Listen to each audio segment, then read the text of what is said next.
Good afternoon, Bridge to College. Good to see you. Happy whatever day it is. I honestly don't know right now. We're going to talk about our next unit, which is functions. I think you're really going to like this. We're going to talk about linear functions. If you remember, like y equals mx plus b, right? Mitochondria is the powerhouse of the cell. It's like the math equivalent, right? Y equals mx plus b. We'll talk about that in this unit. So, hey, I got a bridge of the day. Look familiar? It is the Fremont Bridge in Portland, Oregon.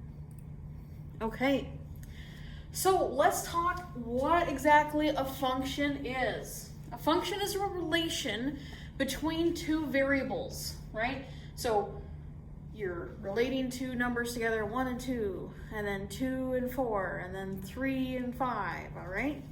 So a function is just a relation between two variables. The two variables that we're going to talk about are independent and dependent variables. I'm going to use input and output a lot to talk about these, all right? And you may want to jot down your input variables are x. Generally, we use x to determine our input into a function.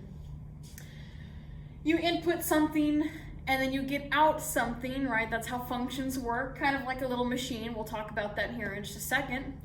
You get an output out. It's what we call the dependent variable. Think about this as your y variable, usually, or f of x. Pause if you want to get that first part down. Let's get an example of a function. So let's say we have an input, x, and maybe this function, it takes a number and it multiplies it by 2. It doubles it, right? So, I mean, this is just kind of a silly example, but this is what's happening as a function, right? You take your number, it goes into the function, and it says, okay, whatever you do, take it and multiply it by 2. So it takes it, it doubles it, and then you get out an answer, all right? And for function notation, we say that, well, let's take x. We're going to apply our function f, and we could give it any name. Maybe we give it g, so we have g of x, or we have h of x, right? We just like to use f because it's a function. So you take f, you take your function, or you take your input x, you apply your function to it, and what do you get out? Well, you get out double x, right? You get 2x out. So, I mean, this f of x thing, get used to that, all right? That is our output. I also said you could think about y as your output. So you could have y equals 2x, right?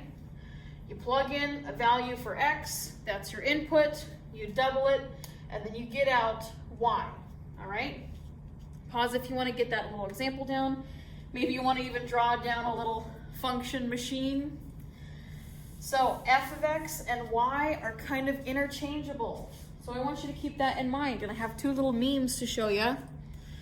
Okay, so again, output, you could have y. And then the fancier version of your output is f of x. It's the same thing though, all right? So just keep that in mind. You input x, that's your independent variable. Your output is y or f of x. And we'll kind of use those interchangeably. All right, so we just saw function notation. You could even evaluate a function at a specific x value. For example, if your function is f of x, well, let's let our function f of x, it's going to take an input, it's going to multiply it by 5, and then it's going to subtract 1. As an expression, that's just 5x minus 1. If we wanted to find f of 3, so again here with our function notation, our input was x, but let's say that our input is now -3. So what's that going to do? Well, if we're finding f of -3, we're just going to go everywhere I see somewhere to input into that expression. I'm just going to replace my x with -3. So this is going to become 5 times -3 minus 1, which is -15 minus 1, which is -16, all right?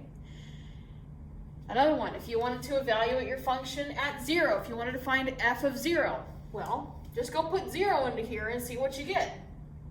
So 5 times 0, minus 1 is just 0 minus 1, which is just equal to, oh, that's not a 1. There we go. Just equal to -1. We're going to be doing this because you may want to evaluate your function. It could help you make a table of values so that you can graph your function a lot easier. So for example, if we input, this is our table of values, you've seen this before. If you put an input of, what do? We did -3, and we got out -16. If we input 0, our output was a -1. So let's say we input, how about a +1? If we put +1 in there, okay, well, 5 times 1 is just 5, minus 1 is just 4. What if we put in 2? 5 times 2 is just 10, minus 1 is just 9. What if we do this for -1, right? Because we could have a negative input. Well, 5 times -1 is a -5, minus 1 is a -6. So by quickly finding a table of inputs and outputs, we're evaluating through that function. Now we have several points that we can actually graph to show a visual, right? So one thing I want to notice, or I want you to notice, is that there's a couple different ways we could, represent our graphs, or our functions, excuse me. We could represent them as function notation, like literally the equation here.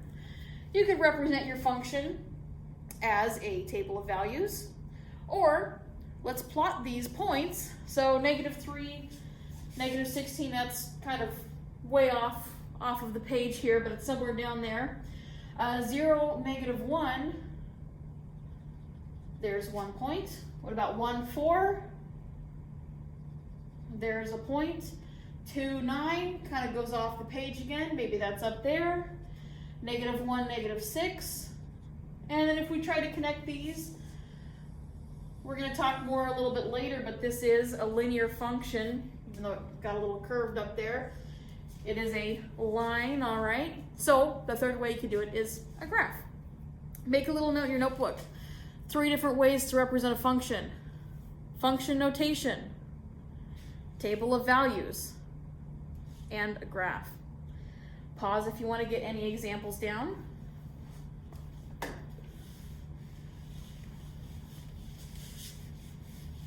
All right, there's my mouse. Next thing we're going to talk about. So you could have a function is a relation, all right? But not all relations are considered functions.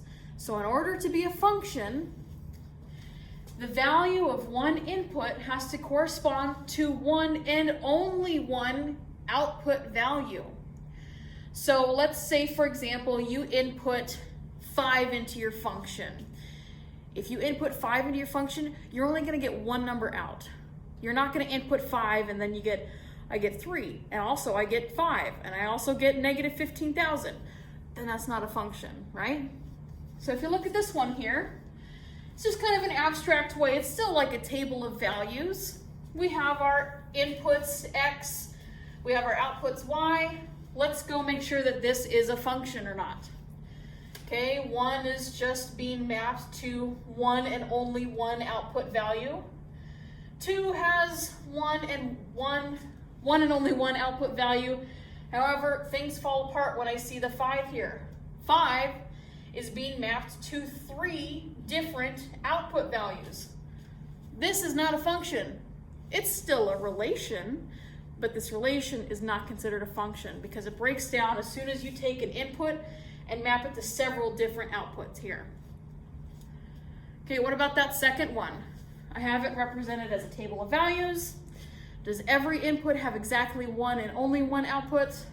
Okay, 0 is going to 3. There's no other zeros in the list. That looks good. Apparently 1 is also going to 3. That's fine, as long as 1 is not going to a different number, right? Because if we had at the bottom of our list, if we had another 1 here, and it said that 1 was going to -10, yeah, that's not going to be a function because we have 1, which is mapped to 3, and 1, which is also mapped to -10, right?